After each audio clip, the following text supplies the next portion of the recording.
Olá! No programa de hoje a gente fala sobre os efeitos do excesso de liquidez no mercado internacional e as consequências para o Brasil.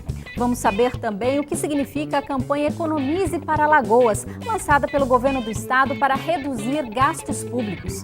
E no segundo bloco nós vamos falar sobre a perspectiva de vendas no Dia das Mães, considerada a segunda melhor data do ano para o comércio. O Da Sua Conta já está no ar. Os bancos centrais dos países da América do Sul, dentre eles o Brasil, estão preocupados com o efeito negativo que o excesso de liquidez produzida pelas políticas expansivas dos países ricos possa causar nas taxas de câmbio e na estabilidade financeira das economias emergentes. Sobre o assunto, eu converso com o economista e professor da UFAL, Fábio Guedes. Olá, Fábio, tudo Olá, bem? Maria, tudo bem. Bom, explica pra gente primeiramente o que é liquidez e por que o excesso é ruim para a economia. Bem, na verdade, Maria, a ciência econômica ela acaba tomando emprestado de outras áreas de conhecimento alguns termos. E liquidez, por exemplo, é um termo tomado de empréstimo, né, da área da química. Né? Então, em economia, se usa a palavra liquidez, e sobretudo liquidez monetária, para dizer, ou não é, falar, ou comentar, ou refletir, né, sobre a quantidade de dinheiro em circulação, ou seja, a fluição, né, de recursos monetários num determinado sistema econômico. Como você falou, as políticas expansivas da zona do euro, ou seja, o excesso de dinheiro posto em movimento, né, posto, né, na circulação através dos bancos centrais para poder estimular a economia, né, ele acaba fazendo com que o mercado fique, né, com excesso de recursos. No caso dos Estados Unidos, por exemplo, também, em 2007, 2008, no auge da crise, o governo americano, né, ele pôs a máquina do Banco Central para fabricar dinheiro e aí você aumentou a liquidez do mercado. Qual é a consequência direta para os países, né, sobretudo da periferia do capitalismo mundial, como o Brasil e a América do Sul? É que o excesso de liquidez acaba desvalorizando as moedas fortes e valorizando as moedas fracas. Como o real não é uma moeda tão forte assim como o euro nem como o dólar, o real ele fica, né, muito valorizado em relação ao dólar e ao euro. Acaba isso tendo consequências, por exemplo, nas exportações.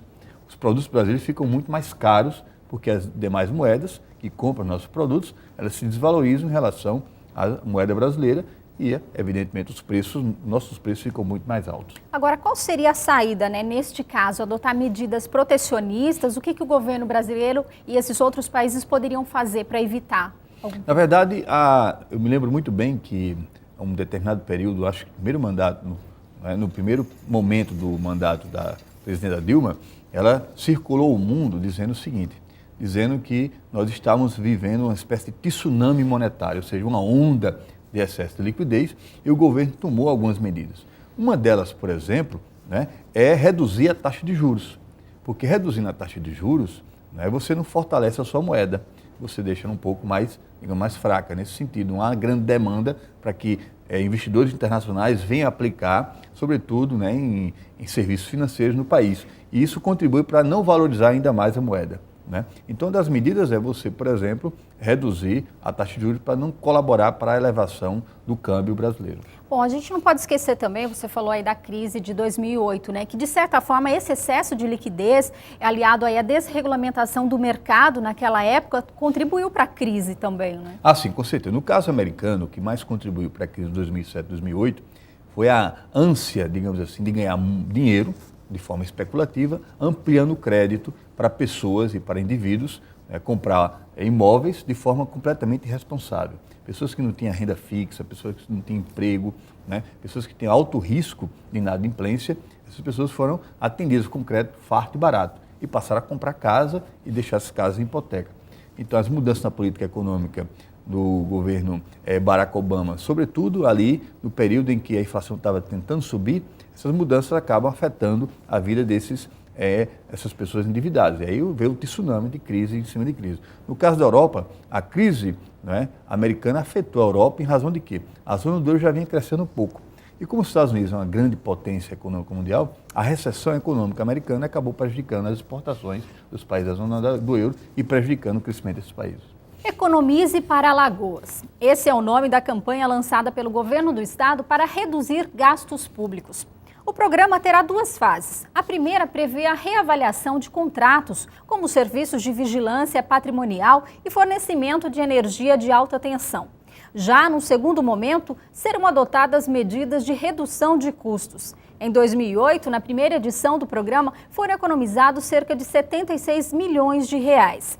Fábio, é muito dinheiro jogado fora com desperdício, gastos acima do necessário, mas essa questão não devia ser uma rotina dentro dos órgãos públicos? É necessário que exista uma campanha para incentivar esse tipo de atitude? Na verdade, nós sabemos que muitos governos, né, tanto estaduais como municipais, eles são perdulários, ou seja, gastam mais do que o necessário.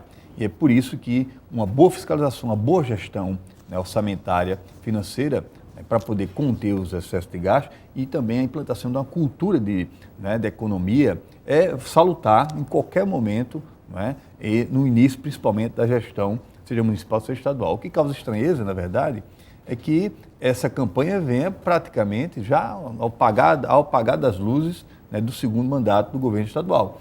Essa campanha ela é uma campanha para ser rotineira, contínua, e não em 2013, quando a eleição já é 2014 praticamente. Então é uma coisa um pouco meio estranha que essa campanha venha nesse momento. Era para ter dado continuidade desde 2007 em diante até os dias atuais. Se economizou no primeiro momento 78 milhões de reais, imagina agora quanto não é economizar. E por que não foi dada continuidade, né? Se o resultado foi tão positivo, né? Sim, e outra coisa importante, né? Qual foi o destino dado para essa economia de recursos? Ou seja, onde ele foi aplicado. Porque economizar por economizar é muito bom. Agora, é preciso amarrar a economia com que objetivos, com que tipo de ampliação de políticas públicas. Isso é que é mais importante, porque, por exemplo, você pode economizar aqui e ter gastos, de outro lado. Esses gastos, de certa maneira, não interessam à sociedade. Interessa mesmo somente ao governo de plantão. E no próximo bloco, nós vamos falar sobre a perspectiva